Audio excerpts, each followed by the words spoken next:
cartable.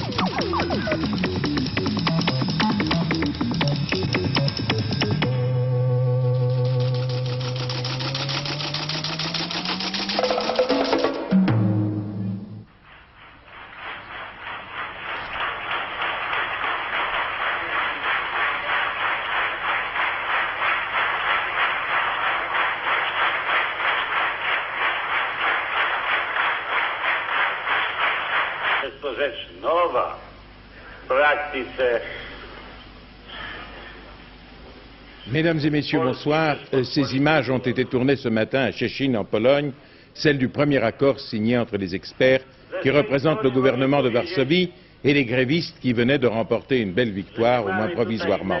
Peu après, on assistait aux mêmes scènes à Gdansk, la ville où avait commencé le mouvement des ouvriers de la Baltique. Maurice Werter. Ces scènes de joie à Szczecin n'étaient que le prélude à une victoire des grévistes de la Baltique. On a appris il y a 1 heure que le comité central du Parti communiste polonais a approuvé les accords signés ce matin. C'est l'agence officielle polonaise PAP qui a donné cette nouvelle en disant que le comité central avait approuvé les comptes rendus des négociateurs gouvernementaux, messieurs Jagielski et Barsikowski, que nous venons de voir à l'instant, vice-premier ministre, de leur conversation avec les délégations ouvrières. Le sens est clair. L'autorité suprême, l'autorité politique en Pologne accepte de donner satisfaction, au moins partielle, aux revendications ouvrières. D'après ce qu'on sait, le pouvoir répond à une revendication essentielle, la création de syndicats autonomes, constitués de représentants librement élus par les ouvriers. En échange de quoi, le travail a déjà partiellement repris et semble devoir reprendre complètement dès lundi. Il était temps, les grèves s'étendaient de plus en plus dans tout le pays. En outre, les ouvriers reconnaissent le rôle dirigeant du Parti communiste et l'intangibilité des alliances de la Pologne, en clair, la fidélité à l'Union soviétique. Tel est le compromis auquel sont arrivés les deux partis.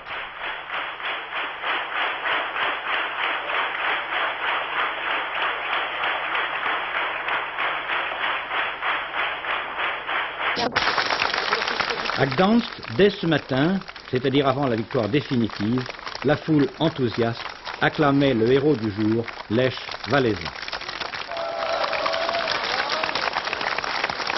Reste un point noir, les dirigeants du corps, le comité de défense des ouvriers, arrêtés depuis une dizaine de jours et jusqu'à maintenant en garde à vue prolongée, auraient été inculpés d'association de malfaiteurs et risqueraient des peines de prison.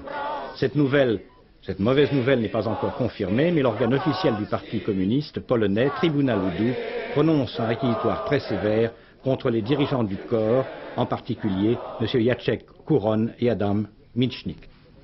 Jean Fredo, vous avez téléphoné plusieurs fois aujourd'hui en Pologne. Quelle est l'ambiance, en plus de ce que nous avons vu sur ces images? D'abord, je crois la première grande nouvelle que la télévision polonaise vient d'annoncer à tous les Polonais, le plénum du comité central réuni cet après-midi a approuvé les accords qui avaient été signés à Szczecin et à Gdansk. C'est la nouvelle majeure, car cela montre que le compromis a été possible.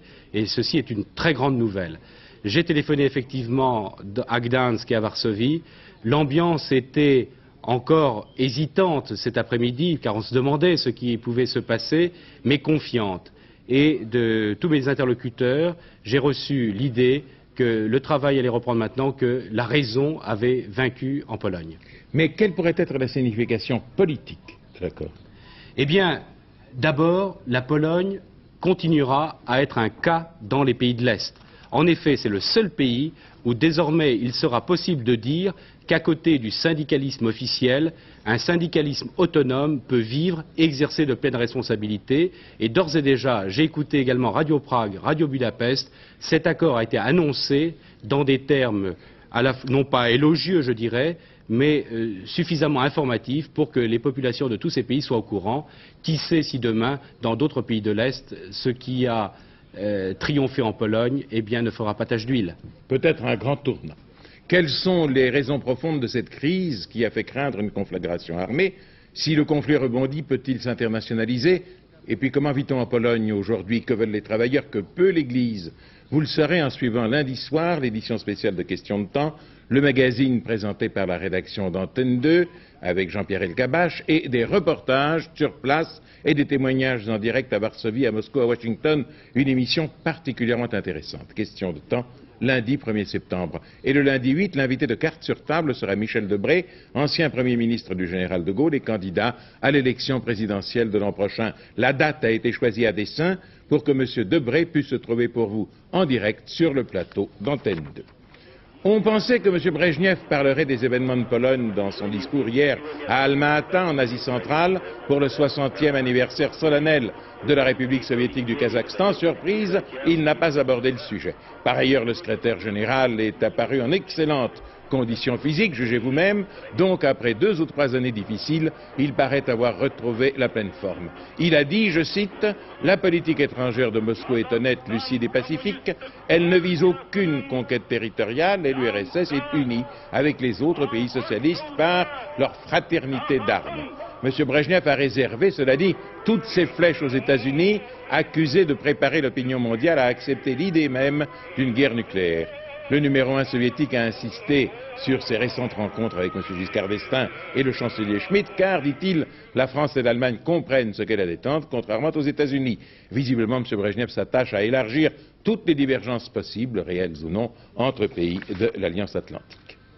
À Pékin, ouverture d'une très importante session de l'Assemblée nationale populaire. Primo, la Chine recommande à l'Europe occidentale de ne pas se dissocier des États-Unis et de ne pas s'engager dans une détente permanente avec l'URSS. Secondo, il va y avoir des changements considérables à la tête de l'appareil dirigeant chinois. Patrick Clément.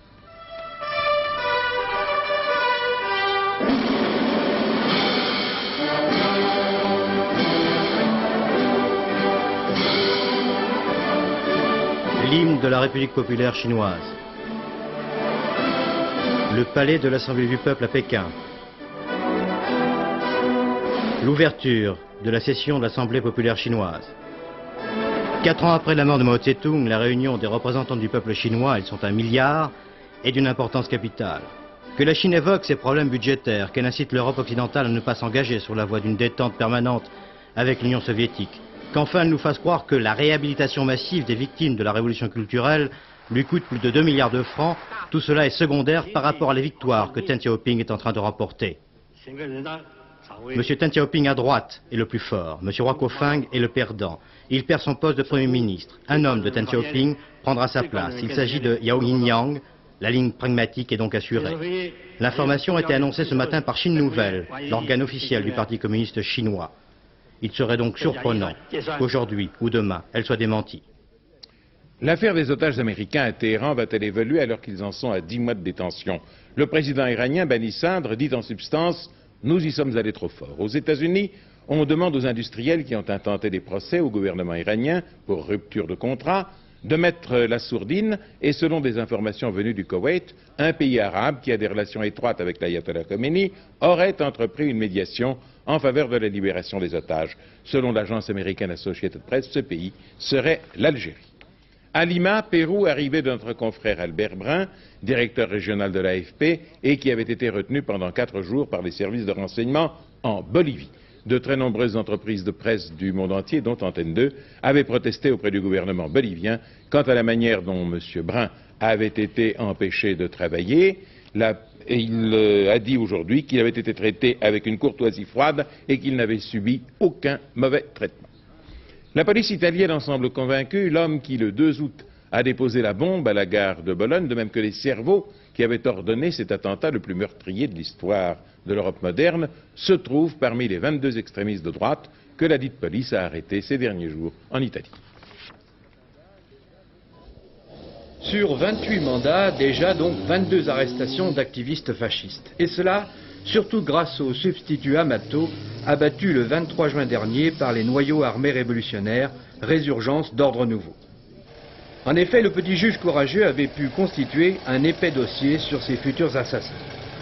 La police est persuadée que parmi ces 22 extrémistes de droite figure l'exécutant de la tuerie de la gare de Bologne le 2 août. 84 morts, 203 blessés. Les autres seraient les inspirateurs, les organisateurs, exemple des théoriciens célèbres de l'idéal fasciste comme le psychiatre Semerari, très fier de son musée Hitler, ou le philosophe Signorelli, chez qui la police a découvert un tel arsenal qu'il a fallu 8 voitures, pas moins, pour l'évacuer. France, conflit de la pêche, la situation s'est très nettement détendue aujourd'hui dans l'ensemble des ports français, et notamment à Boulogne, où les marins pêcheurs artisans qui bloquaient l'entrée du port ont décidé, dans la matinée, de lever le blocus. Ceci en attendant pour lundi une réunion préparatoire avec le directeur des ports au ministère des Transports, et mardi, une nouvelle réunion de la Commission nationale de conciliation. Boulogne a donc repris son aspect habituel, qui contraste avec les difficultés de tous ces jours derniers. Bloqué depuis le 16 août dernier, le premier port de pêche français a retrouvé son visage habituel. Les barrages installés dans le quartier de la Marée ont été levés hier soir et de leur côté, les transporteurs ont libéré les rues et les accès du centre. À Boulogne, tout le monde était bien conscient que le blocage de la ville ne pouvait se poursuivre. Mécontentement des victimes directes, des barrages comme les automobilistes, mais aussi des commerçants et des habitants. Du côté des artisans pêcheurs, même besoin d'une trêve. Réunis à la Bourse du Travail, ce qu'on appelle les étaplois ont voté la levée du blocus du port, sans pour autant décider la reprise du travail. Les gens sont obligés de repartir parce qu'ils sont affamés. C'est exactement ça. C'est à ce point-là, financièrement, vous ne pouvez plus tenir. Ah non, non, certains, vous savez, les bateaux, il y en a qui gagnent plus ou moins leur vie, mais certains pourraient encore tenir peut-être, mais... Et puis, vous savez, au niveau des équipages, j'entends, et même au niveau des armements, ceux qui ont des bateaux neufs, qui ont des mensualités à payer, ça commence à bien faire. Des mensualités qui peuvent aller jusqu'à combien? Un bateau immobilisé comme ça vous coûte combien par jour? Les mensualités au Crédit Maritime, à l'heure actuelle, à bateau neuf, c'est de l'ordre de 3 millions anciens. Par mois? Intérêt compris, par mois, oui. Allez, il faut reprendre le travail. On s'en vient obligé. Aujourd'hui, Boulogne a respiré normalement côté terre. Côté mer, malgré la levée du blocus, les liaisons par ferry avec l'Angleterre n'ont pas repris. En effet, les compagnies ne veulent pas prendre le risque de voir un de leurs navires pris au piège si le port est à nouveau bloqué. Le trafic passe donc par Calais ou la Belgique.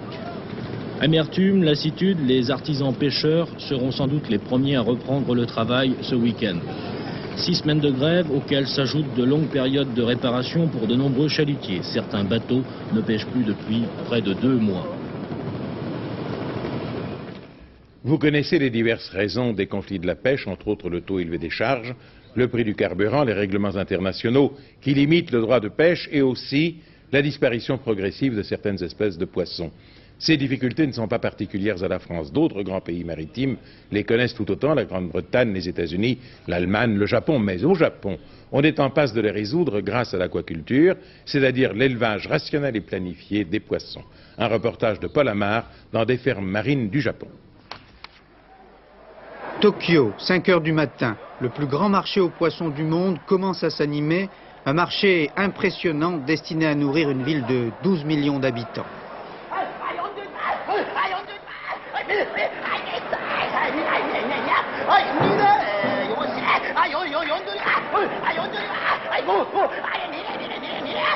Ce poisson vendu chaque jour à la criée, véritable rituel, provenait jusqu'à présent de tous les océans du monde. Les pêcheurs japonais n'hésitaient pas à jouer aux intrus dans les eaux côtières de nombreux pays, mais la limitation des zones de pêche à 200 miles des côtes de chaque pays les oblige désormais à rester chez eux. C'est un très gros handicap pour les 114 millions d'habitants qui n'ont pour richesse que la mer. C'est l'océan qui les nourrit, mais ce poisson capturé par les flottilles japonaises ne suffit plus à assurer leur consommation. Les nouveaux règlements internationaux auraient donc pu avoir des conséquences catastrophiques pour ce pays, mais les Japonais ont réussi à les éviter en inventant l'aquaculture. Monsieur, vous vendez du poisson, mais un poisson qui est différent des autres. Effectivement, je vends un poisson différent des autres. C'est un poisson que j'ai élevé et qui n'a pas été pêché. Vous voyez, il est différent par sa taille, il est beaucoup plus gros qu'un poisson pêché et sa couleur est plus foncée. De toute façon, les clients n'y attachent pas d'importance.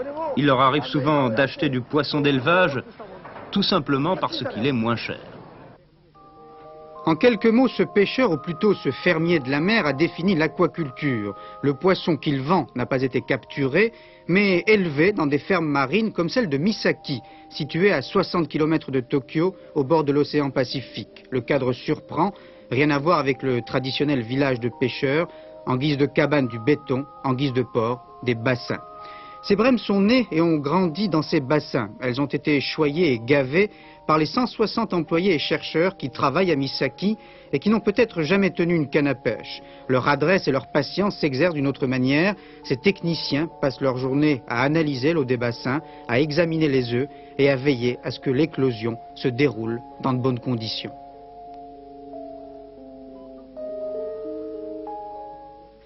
Des centaines de milliers de poissons sont ainsi élevés à Misaki, qui est considérée comme une entreprise moyenne et qui a été créée il y a 15 ans sous forme de coopérative.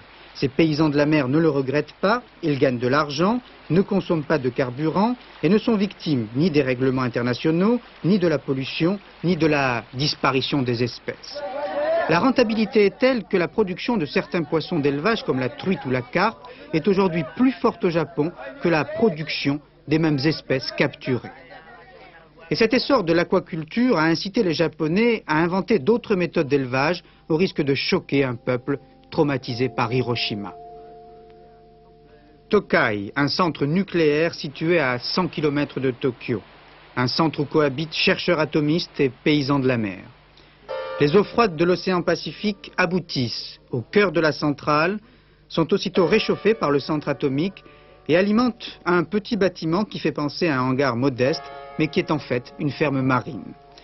Une ferme composée de plusieurs bassins, et dans ces bassins, une multitude d'anguilles grouillantes et gourmandes.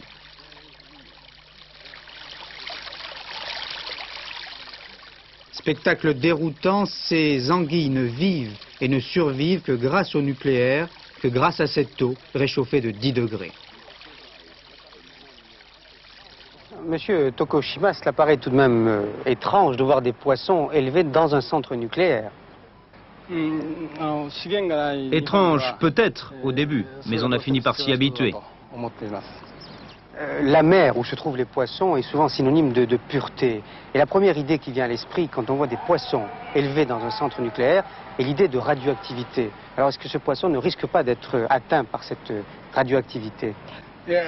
C'est bien sûr le problème essentiel qu'on a tenté de résoudre dès 1972, mais les résultats sont positifs et je peux vous assurer que nos anguilles sont très saines. L'expérience a donc réussi et ces deux exemples, Misaki et Tokai, montrent que le Japon, pays pionnier, a eu raison de développer l'aquaculture. Les marins-pêcheurs japonais l'admettent, non sans amertume, il n'est pas facile d'oublier le grand large et de se recycler en agriculteur du bord de mer. Voilà pour les informations de la journée et des journées passées. Ainsi se termine sur plusieurs notes optimistes un mois d'août rempli d'événements. Rarement l'actualité du plein été aura été aussi fertile en émotions de toutes sortes. L'équipe de la rédaction d'Antenne 2 a essayé tout au long de ce mois difficile de suivre l'événement pour vous au jour le jour, souvent d'heure en heure, et peut-être voudrez-vous bien juger que nous n'y sommes pas trop mal parvenus. Course, trot et galop, trot à Vincennes aujourd'hui, le critérium des 5 ans, l'une des plus importantes épreuves de l'année a été remportée par Jorki, le crack de sa génération. Galop, demain fin du meeting de Deauville, tiercé dans le prix François-André appelé cette année Prix Europe numéro 1, course réservée aux femelles. Avant de vous y indiquer ses favorites, Pierrette Bresse s'intéresse à la principale épreuve de la journée, le Grand Prix de Deauville 2700. Et oui, le Grand Prix de Deauville est une épreuve tout aussi importante que le tiercé, sinon plus, car il s'agit, comme vous le savez, d'une course classique de groupe 2, dont les favoris seront certainement Modor, Perrault, et surtout River, que vous voyez galoper actuellement, monté par son jockey Cravache d'Or, Philippe Paquet. Philippe Paquet qui montera Boldness, une très bonne pouliche dans le Prix Europe numéro 1, le tiercé de demain.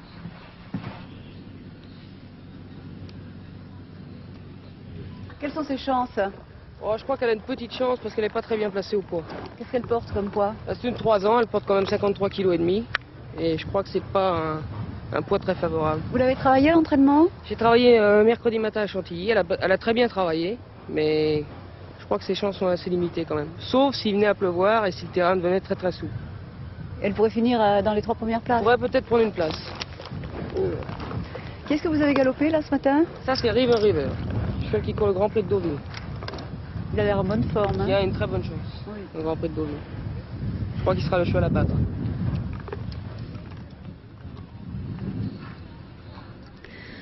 Course à handicap longue de 2000 mètres, le prix Europe numéro 1 est un tiercé consacré aux pouliches âgées de 3 ans et plus.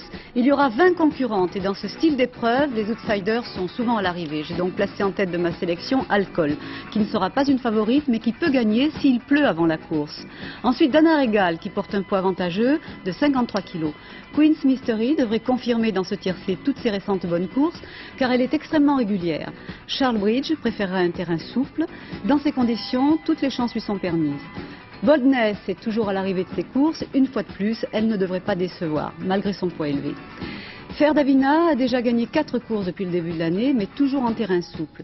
La Nobleza sera elle aussi dangereuse en terrain lourd. Et Bubble Company, qui n'a pas encore gagné sa course, mais qui a toutes les qualités pour y parvenir, terminera ma sélection. Toutes ces pouliches porteront les numéros 13, 15, 7, 5, 9, 3, 6 et 16.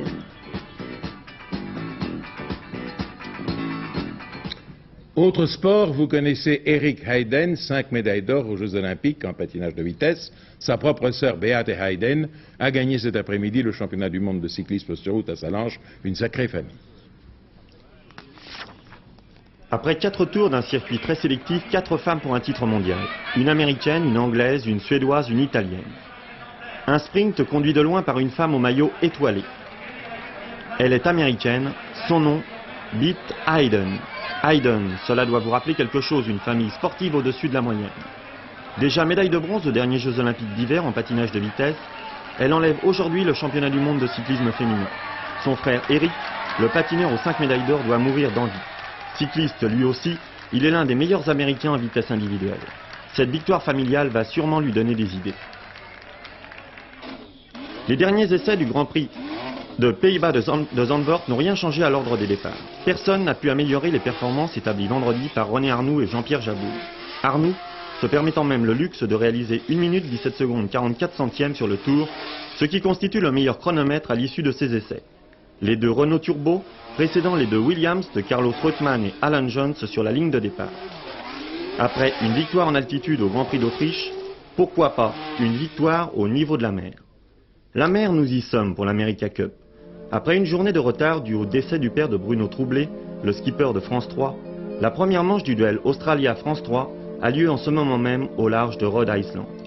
Cette première manche de la finale des Challengers risque d'être déterminante au niveau moral pour chacun des équipages. Le résultat vous sera peut-être donné dans le journal de 23 h. Le vainqueur de cet avant-dernier duel rencontrera le 12 MJ, baptisé Freedom, de Dennis Conner, pour l'obtention du trophée. Un final en 7 manches à partir du 16 septembre.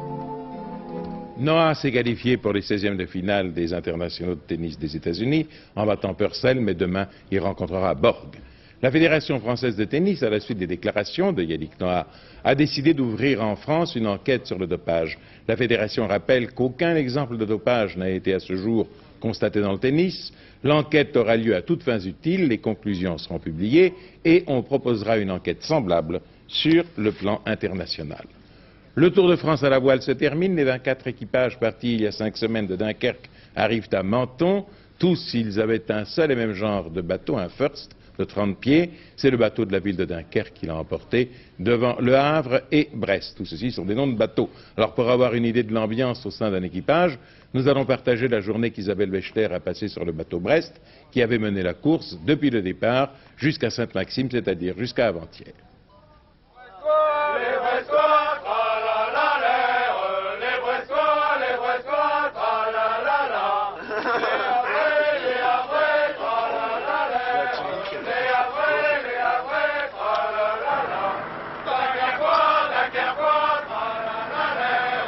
C'est ce refrain qui ponctue inlassablement les moments forts du Tour de France à la voile. Que ce soit pour se donner du courage le matin ou pour se féliciter mutuellement, les équipages chantent. Ils sont jeunes pour la plupart et tous très enthousiastes. Sur Brest, la moyenne d'âge est inférieure à 25 ans.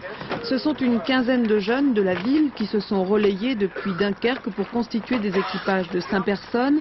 Mais en matière de voile, le succès, c'est une question d'efficacité, une question de cohésion et tout est dans la sélection de l'équipage. Tous les gens qui ont navigué sur le bateau sont essentiellement des Brestois. Il y en a eu 15. On a fait 4 équipages, Manche, 2 en Atlantique et 1 en Méditerranée. Et comment se passe le relais alors? Le relais se fait, il y a eu deux gars de base, le barreur et l'équipier d'avant, et on a changé de skipper, de navigateur à chaque équipage. Et ça pose pas trop de problèmes pour la cohésion des équipages? Non, vous savez, s'il y a trois de base sur un bateau qui connaissent bien le bateau, le reste suit très facilement. Surtout que les gens se connaissent plus ou moins et ont déjà l'habitude de naviguer ensemble. Il est important qu'ils se connaissent en effet et qu'ils s'estiment mutuellement pour surmonter les difficultés qui peuvent se présenter au large et supporter la tension de la course, mais c'est avant tout la passion commune de la mer qui les motive. S'ils se battent ensemble en régate, c'est qu'ils veulent faire leur vie sur la mer.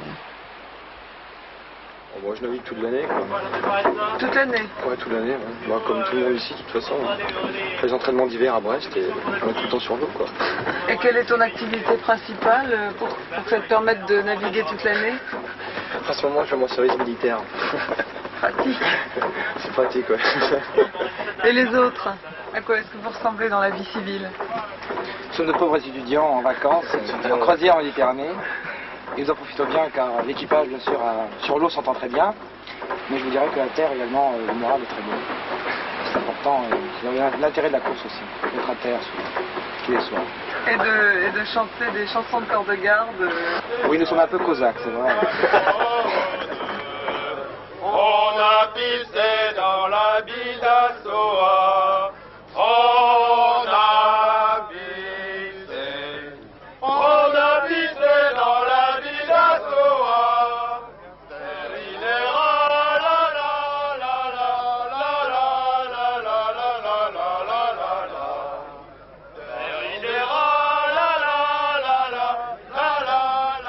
Les automobilistes sont devenus plus sages et ils suivent non seulement les bonnes routes, mais les conseils des spécialistes de la circulation. Ceux qui rentraient de vacances en ce week-end le plus chargé de l'année ont étalé leur départ et roulé dans les horaires qui leur étaient suggérés. Naturellement, il y a eu des bouchons aux endroits habituels, sur la Nationale 10, en Pays Basque, dans le sud du Bordelais et du côté d'Angoulême, et puis sur l'autoroute sud aussi, pour remonter de Marseille à Avignon vers Lyon. À Lyon, il y a eu des ralentissements, mais les bouchons ont été normaux.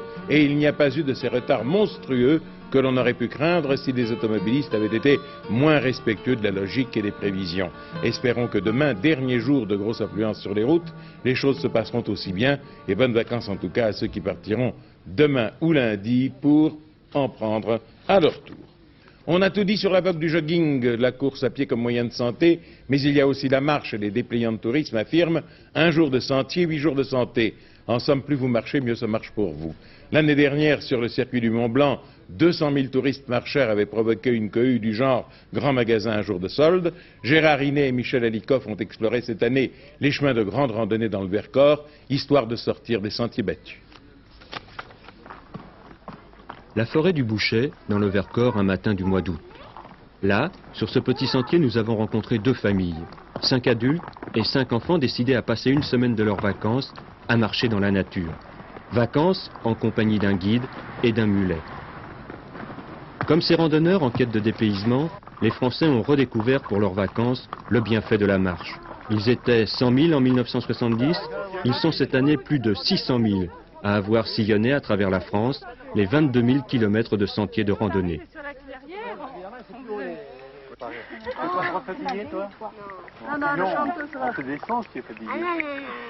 Combien de kilomètres par jour vous faites?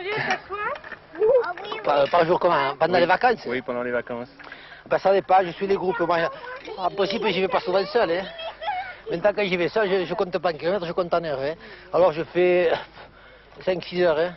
Mais alors, pourquoi vous imposez un tel effort? Pour moi, c'est pas un effort. Hein. Parce que je vous dirais, moi, je suis le dernier piéton de France. J'aime une automobile, j'en veux pas. Et alors, pour me le comprendre, enfin, pour ressentir ce que je ressens, peut-être qu'il faut marcher toute sa vie. Moi, j'ai toujours marché. Et je continue à marcher, moi je suis content quand je marche. Alors on peut regarder, on peut voir, on voit des gens. Il y a beaucoup de choses que je pense, quand on fait certains trajets en voiture, on ne voit pas.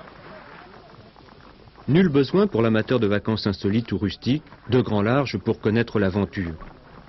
Mais pour la plupart, l'aventure passe d'abord par les servitudes du corps. Pour repartir après le pique-nique, on doit soigner ses ampoules. La plupart des randonneurs français sont des enseignants, comme cette famille. Derrière viennent les professions libérales. Les travailleurs manuels, eux, sont rarissimes. Le confort, là, ne vous manque pas trop? Un petit peu. J'aimerais avoir une douche chaude tous les soirs. Mais enfin, on s'y habitue. Puis pour quelques jours, ça va bien. On y va! Vous faites plein de flotte. La randonnée est aujourd'hui une activité prospère. En 5 ans, les ventes de chaussures, de sacs, à dos ou de couchage ont été multipliées par 6. On a imprimé des dizaines de cartes et plus de 1500 livres sur la randonnée. Cet engouement n'est pas sans poser quelques problèmes de cohabitation entre les citadins et les paysans. Mais ici, dans le Vercors, le guide et le mulet, tous deux du pays, facilitent les rencontres avec les agriculteurs.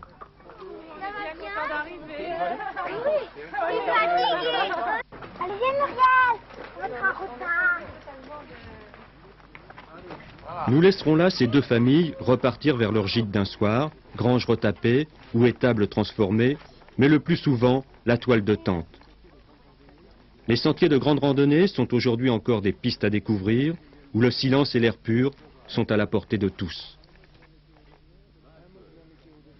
Un mot de la météo de demain. Le temps sera encore nuageux sur le nord-est, les Vosges, le Jura, le nord des Alpes et la Corse, avec des averses localement orageuses sur la Corse. Ailleurs éclaircies, surtout sur l'ouest. Mistral et tramontane sur les régions voisines du golfe du Lion. La matinée sera fraîche, mais les températures maximales seront stationnaires ou en légère hausse. Notre édition est terminée. Vous retrouverez vers 23h Gérard Holtz. Demain, nous avons rendez-vous à 12h45 et à 20h. Et retenez dès à présent que l'invité d'Antenne 2 midi lundi sera l'une des personnalités les plus marquantes des pays africains et malgaches, le président justement de Madagascar, M. Ratsirak, avec qui vous avez fait connaissance hier soir ici, mais brièvement. Bonsoir, bonne soirée, merci.